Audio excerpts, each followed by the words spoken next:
한 남성이 두 아이를 태운 유모차를 끌고 엘리베이터 앞에서 기다리고 있습니다.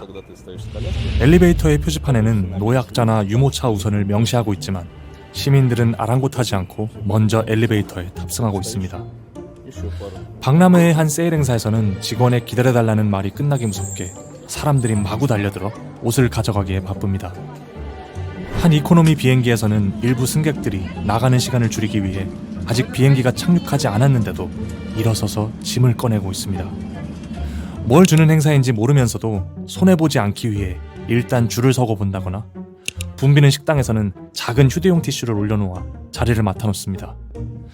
어찌 보면 이기적이고 사려 깊지 못한 이런 행동들이 빈번하게 일어나는 곳은 놀랍게도 세계에서 가장 잘 사는 나라 중 하나인 싱가포르입니다. 싱가포르는 2024년 현재 명실상부 아시아에서 가장 잘 사는 나라입니다. 국민의 평균적인 소득 수준을 나타내는 1인당 GNI는 2022년 세계은행 통계 기준 10만 7천 달러로 전 세계에서 세 번째로 높죠. 한 나라가 지속적인 번영과 성장을 달성할 수 있는 능력이 되는지를 평가하는 세계경제포럼의 세계 경쟁력 보고서에서 지난 10년간 싱가포르는 3위 밖으로 벗어난 적이 없었습니다. 국제투명성기구에서 발표하는 부패인식지수에서 아시아권에서는 유일하게 항상 최상위권에 포진될 만큼 청렴도도 높습니다. 2023년 영국의 싱크탱크 레가툼 연구소의 통계에서는 건강과 보건 시스템 랭킹에서 세계 1위를 차지했습니다. OECD 회원국의 학생들을 대상으로 학업 성취도를 평가하는 국제 학업 성취도 평가에서 싱가포르는 2022년 읽기, 수학, 과학 모든 과목에서 1위를 차지했고 대학 평가기관인 QS에서 집계하는 세계 대학 랭킹에서 싱가포르 국립대학은 아시아 대학에서는 유일하게 10위권 내에 포진되어 있죠. IMD의 2023년 세계 디지털 경쟁력 지수에서 싱가포르는 3위로 아시아에서 가장 높고 2023년 세계 공항 순위와 항공사 순위에서 싱가포르의 창의공항과 싱가포르 항공이 1위, 세계 최고의 항구에도 싱가포르항이 선정되며 통신과 교통 기반 시설에서까지 싱가포르는 세계 최고의 수준을 자랑하고 있습니다. 이러한 디지털과 교통 인프라를 포함해 개별적인 사회 인프라를 국민들이 얼만큼 만족하는지에 대한 입소스의 2023년 조사에서 싱가포르는 세계에서 가장 높은 만족도를 보이고 있죠. 이렇듯 사회 전반의 기반 시설이 세계 최고 수준을 자랑하는 싱가포르는 관광을 위한 방문은 물론 거주를 위한 호감도에서도 최상위급에 위치해 있습니다. 물론 이렇게 완벽해 보이는 싱가포르도 선진국이라는 타이틀에 어울리지 않게 언론의 자유나 정치 참여 권리에 있어서는 상당히 부진한 모습을 보이고 있기도 합니다. 그럼에도 불구하고 싱가포르는 중국의 주석 덩샤오핑이 방문한 뒤 중국의 싱가포르 같은 도시 1000개를 세우는 게 자신의 꿈이라고 말했을 만큼 중국을 포함한 많은 나라들이 발전 모델로 삼을 정도로 경제 지표를 포함한 다양한 분야에서 모범적인 면이 많은 선진국이죠. 그런데 앞서 우리가 본 이런 몰상식한 행동들은 싱가포르의 모범적인 위상과 어울리지 않아 보입니다. 어떤 나라나 무례한 사람들은 있기 마련이고 소수 일부의 행동들로 한 사회를 일반화할 수는 없죠. 하지만 흥미로운 점은 많은 사회학자들이 이렇게 이기적이고 욕심 많고 무례한 행동들이 싱가포르 사회의 두드러진 문화적 특징 중 하나로 분석하고 있고 심지어 싱가포르인들 스스로 이런 태도가 싱가포르 사회를 가장 잘 표현한다고 여기고 있다는 점입니다.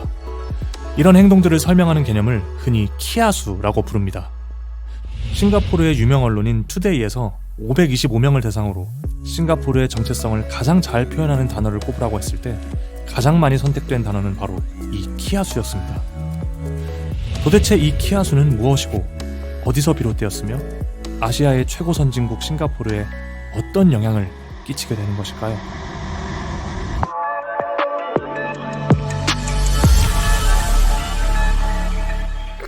우리가 보통 선진국을 논할 때 경제적 위상에 걸맞는 높은 수준의 시민의식을 이야기하곤 합니다.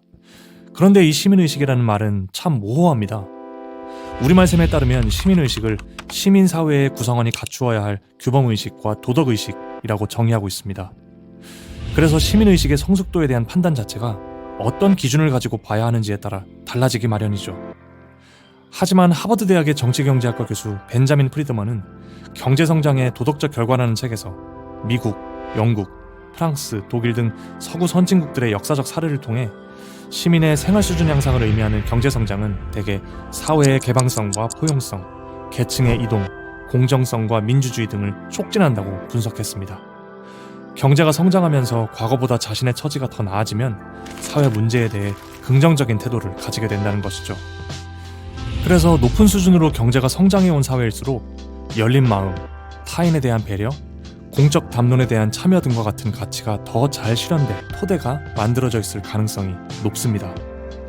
많은 사람들이 싱가포르의 깨끗한 거리나 엄격한 법에 따른 준법성 등을 칭찬하며 싱가포르가 높은 시민의식을 가졌다고 평가하고 있고, 실제로 싱가포르는 2021년 갤럽에서 조사한 준법의식 지수 순위에서 1위를 차지할 만큼 높은 준법 정신, 안전한 치안, 법 집행에 대한 높은 신뢰 등을 자랑하죠.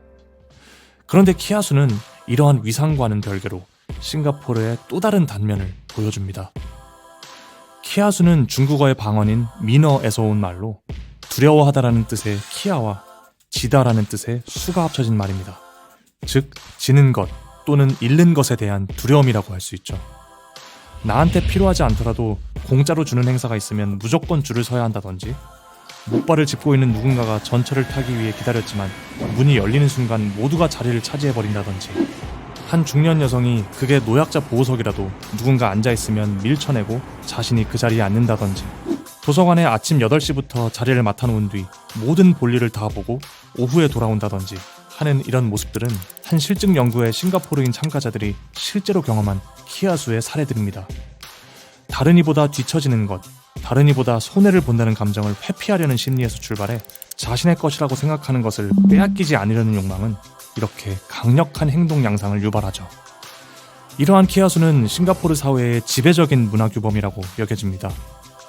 90년대부터 출시되기 시작한 조니 라우의 만화 미스터 키아수는 전부 나도 원해, 전부 다 집어야 해, 전부 다 1등이어야 해 등과 같은 제목의 시리즈물로 시작해 나중에는 시트콤으로까지 제작되었고, 인기에 힘입어 머그잔, 시계는 물론 맥도날드의 키아수 버거 출시로까지 이어졌습니다.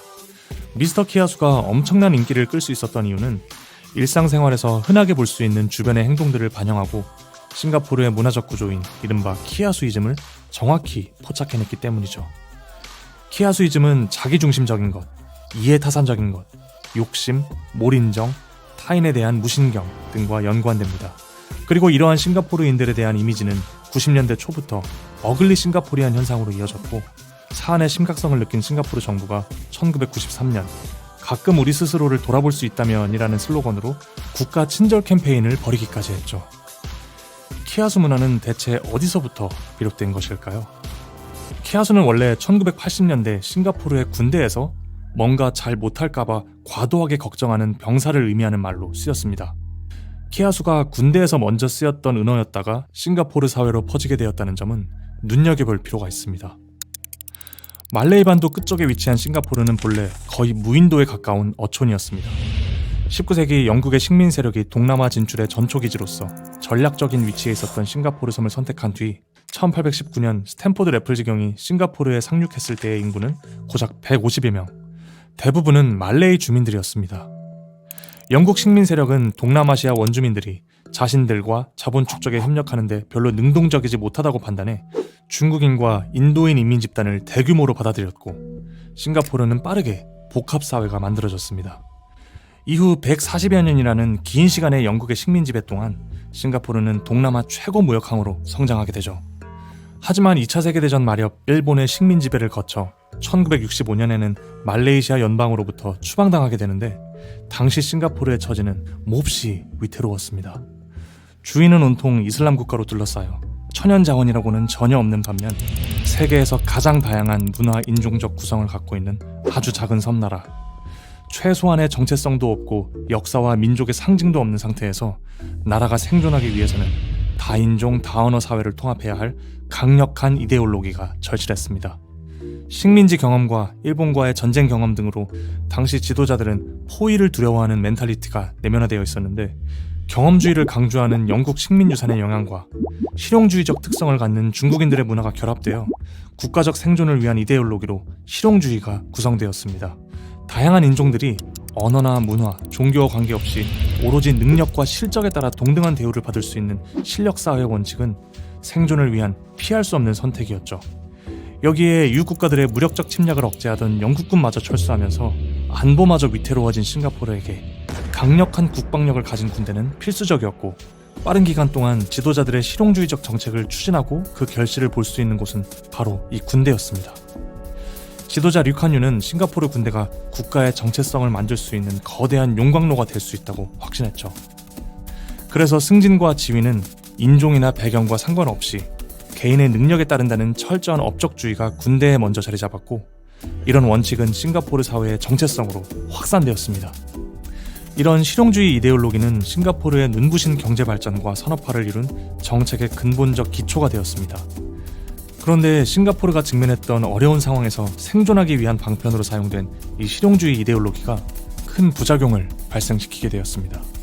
남들에게 뒤처지지 않고 앞서는 것만이 생존을 위한 유일한 방법이라는 신념이 자리 잡은 것입니다. 어떤 목표를 달성하기 위해 가장 최적의 수단을 추구하는 것을 도구적 합리성이라고 합니다. 독일의 철학자 막스 베버가 제시한 개념인 도구적 합리성은 목적을 달성하는 데 빠르고 확실한 수단을 제공하죠. 하지만 도달하고자 하는 목적과 결과만을 중시하게 되면, 즉 도구적 합리성이 지나치게 강조되면 이 합리성은 인간을 속박하는 도구로 변질될 수 있는 위험이 있습니다. 싱가포르가 생존이라는 하나의 목표로 일관되게 펼친 수단인 실용주의의 핵심은 바로 이 도구적 합리성이었던 것입니다. 경제 성장에만 모든 관심을 집중했던 싱가포르에서 유일하게 개발 가능한 자원은 인간 자원이었고, 이를 지속적으로 개발하고 향상시켜야 한다고 보면서 싱가포르에서 교육은 인간 자본에 대한 투자로 여겨졌습니다. 도구적 실용주의의 근간에 학생들의 능력상의 차이 수준을 어릴 때부터 경쟁적 시험을 통해 평가했죠. 그 결과 싱가포르의 젊은이들은 시험 문화 아래에서 엄청난 스트레스로 내몰리게 되었습니다. 또 실용주의적 가치가 과도하게 강조되는 도구적 합리성과 효율성을 극도로 추구하는 사회 속에서 싱가포르의 젊은이들은 정치에 대해서는 무관심한 반면 돈에 대해서는 지나치게 중시하는 사람들이 되어버렸죠. 결국 싱가포르가 생존을 위해 채택한 국가적 원칙인 능력주의는 젊은이들 사이에 키아수적 사고방식을 강화했습니다. 이 키아수가 극명하게 나타나는 곳은 바로 교육 현장입니다. 초등학교 고학년 때부터 중등 과정의 진로가 결정되고 중학교에 따라 그 후에 대학이 결정되기 때문에 미래의 성공을 위해서는 초등학생 때부터 거의 한국의 고3과 가까운 생활을 해야 합니다. 그리고 여기에는 교과서에 나오는 모든 문제의 답을 미리 다 공부해가는 선행학습은 물론, 친구들에게 일부러 공부를 하지 않은 척 안심시켰다가 남몰래 혼자 공부하는 이른바 샌드베깅, 학습 정보를 절대 남에게 공유하지 않는 행동 등 다양한 키아수적 행동들이 나타나죠. 키아수 심리는 성공의 중요한 동력인 건강한 경쟁과는 달리 성취보다는 방어에 초점을 두는 동기에서 출발하고, 남에게 뒤처지는 것에 대한 두려움이 더 강하게 작용합니다. 싱가포르 경영대학의 셸리아 위 박사는 학생들 사이에 만연해 있는 비교 문화와 뒤처짐을 유발하는 그 어떤 실패나 실수도 용납하지 않는 이 키아수가 과제의 숙달 자체보다 타인의 평가를 더 중요하게 여기도록 하면서 실패를 두려워하는 성향을 만든다고 주장했습니다. 리스크를 지지 않으려는 이런 성향은 결과적으로 사회적인 규범에 더 순응하게 만들었고, 순응하지 않음으로써 오는 불안을 피하거나 다른 이들의 기대를 충족시키는 것을 중요시하는 이런 규범 때문에 학생들의 자존감에 큰 악영향을 미치게 되었다고 분석했죠. 또 스트레스는 극에 달해 2020년 코로나 바이러스가 한창일 때는 학생들이 바이러스보다 시험을 더 걱정한다는 기사마저 나왔습니다. 이런 분위기에서는 자신의 자녀들이 뒤처지길 두려워하는 부모들 역시 다른 부모들이 똑같이 하고 있는 사회적 규범을 거스를 수 없게 됩니다. 싱가포르는 2018년 사교육비에 14억 싱가포르 달러, 우리 돈 약 1조 2천억 원이라는 막대한 돈을 사용했죠.